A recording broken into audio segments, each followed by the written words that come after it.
In the 16th century, during a time when challenging established truths was dangerous, there lived a man who dared to think beyond the accepted boundaries. He believed the universe was infinite, that God was not confined to heaven but present in all things, and that the freedom to think was one of humanity's greatest virtues. His name was Giordano Bruno, and his revolutionary ideas ultimately led to a tragic fate, being burned alive by the Inquisition. But before that moment, he lived a life of courage, defiance, and intellectual brilliance. Born as Filippo Bruno in 1548, in the small Italian town of Nola, surrounded by the volcanic hills of the Campania region, he grew up in a modest setting, full of natural inspiration. From an early age, he displayed an intense curiosity about the world. Traditional answers never satisfied him.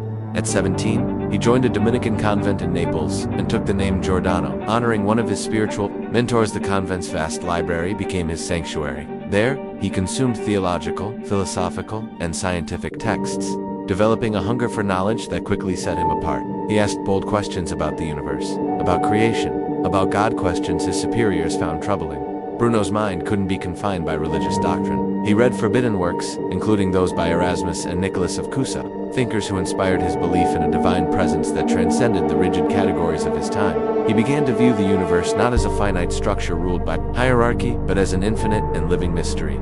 These beliefs drew suspicion. Accusations of heresy soon followed, and Bruno, seeing the fate that awaited him, fled the convent. He left behind a life of religious duty to embark on a journey that would lead him across Europe and into the depths of philosophical revolution. For 16 years, Bruno traveled through France, Switzerland, England, and Germany. Each place offered both refuge and challenge.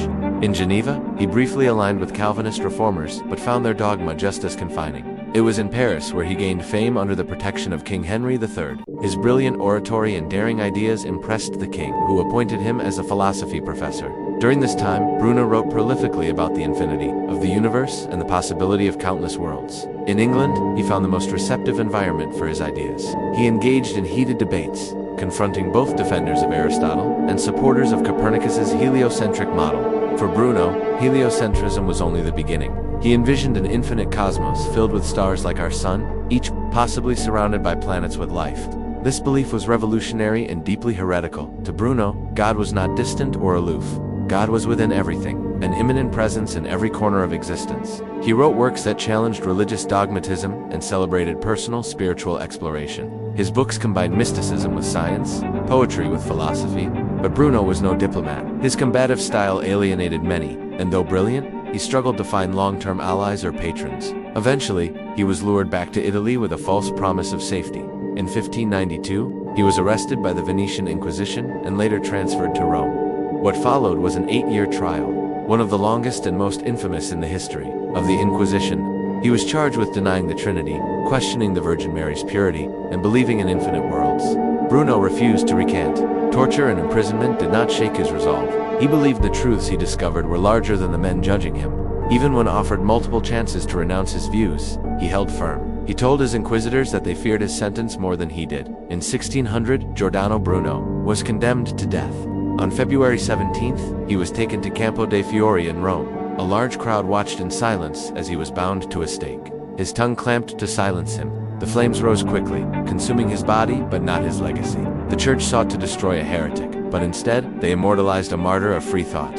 His death became a symbol not of defeat, but of resistance against intellectual oppression. Bruno's mind was extraordinary. He had a memory so vast and precise that he astounded kings and scholars with his performances.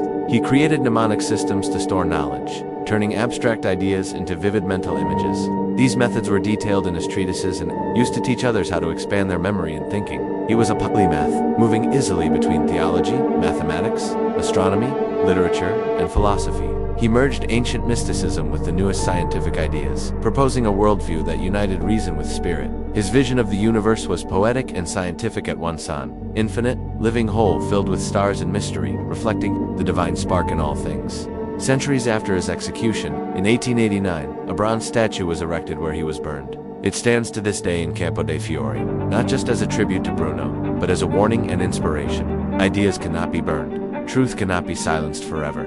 Giordano Bruno reminds us that the price of truth can be high, but its value is infinite. He gave his life for the right to think freely, and in doing so, helped lay the foundation for the modern world.